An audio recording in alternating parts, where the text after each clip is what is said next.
जय श्री कृष्णा, राधे राधे। आप सभी को शरद पूर्णिमा की हार्दिक शुभकामनाएं। आज की इस वीडियो में हम श्रवण करेंगे शरद पूर्णिमा की दो पौराणिक कथा। आश्विन मास के शुक्ल पक्ष की पूर्णिमा शरद पूर्णिमा के रूप में मनाई जाती है। शरद पूर्णिमा को कोजागरी पूर्णिमा और रास पूर्णिमा भी कहा जाता है तथा कुछ क्षेत्रों में इस व्रत को कौमुदी व्रत भी कहा जाता है। पुरानी कथा के अनुसार एक शाहूकार था जिसके दो बेटियां थी। दोनों बहनें पूर्णिमा का व्रत करती थी। बड़ी बहन तो पूरा व्रत करती थी और छोटी बहन अधूरा व्रत करती थी, इसलिए उसके बच्चा होते ही मर जाता। एक दिन छोटी बहन ने पंडितों को बुलाकर पूछा कि मेरे बच्चे तो होते हैं परंतु होते ही क्यों मर जाते हैं, मुझे बताओ। पंडित बोले, तू पूर्णिमा का व्रत अधूरा करती है, जब तू पूर्णिमा का व्रत पूरा करेगी तब तेरा बच्चा जिएगा। उसने पूरा व्रत किया लेकिन उसके लड़का हुआ परंतु मर गया। तब उसने लड़के को पीढ़े पर सुलाकर ऊपर से कपड़े से ढक दिया और बहन को बुलाकर वहीं पीढ़े पर बैठने के लिए कहा। बहन बैठने लगी तो उसका गागरा छूते ही लड़का जी उठा। तब बड़ी बहन बोली, अगर मैं बैठ जाती तो लड़का मर जाता। तब छोटी बहन बोली कि बहन, यह तो तेरे भाग्य से जीवित हुआ है।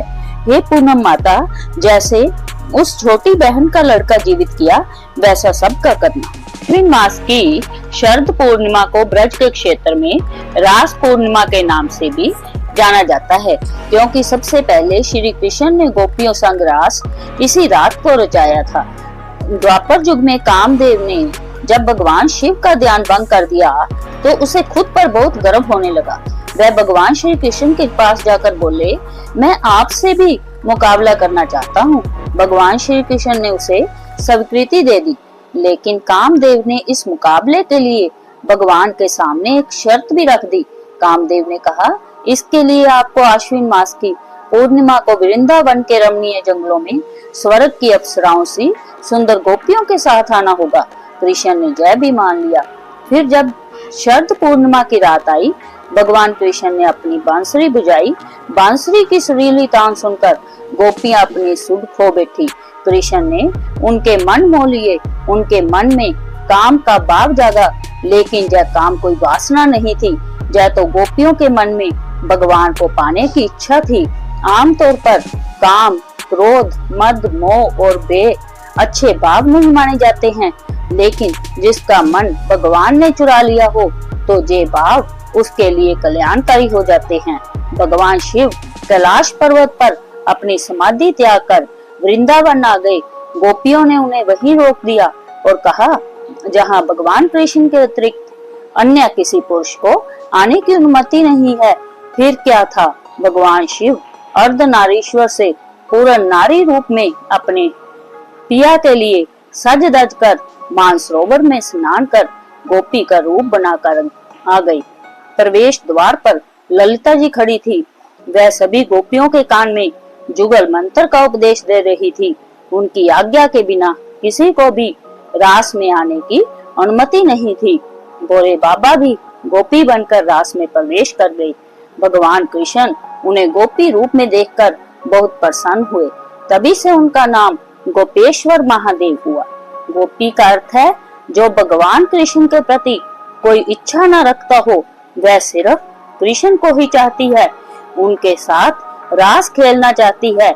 उसकी खुशी सिर्फ भगवान कृष्ण को खुश देखने में है।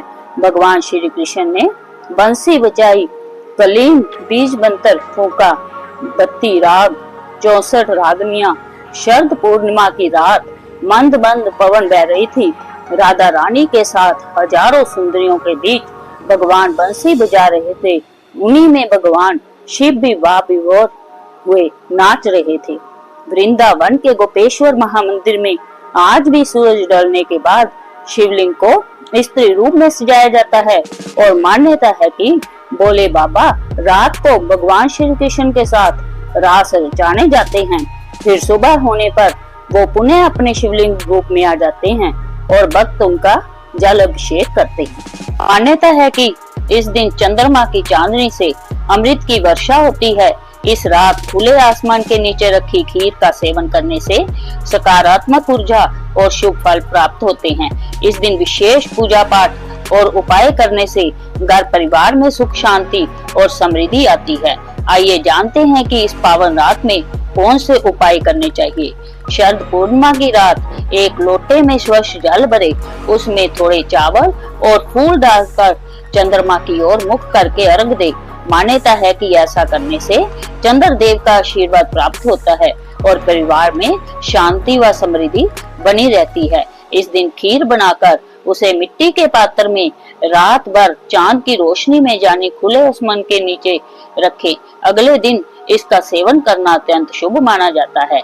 यह उपाय अच्छे स्वास्थ्य और माता लक्ष्मी की कृपा प्राप्त करने में सहायक माना गया है। इस रात को लक्ष्मी कृपा पाने के लिए लक्ष्मी मंत्र का जाप करना चाहिए। शरद पूर्णिमा की रात तुलसी माता की पूजा करने का विशेष महत्व बताया गया है। तुलसी के पौधे के पास शुद्ध घी का दीपक जलाएं और माता को प्रणाम करें। इससे घर में सुख शांति और खुशहाली बनी रहती है।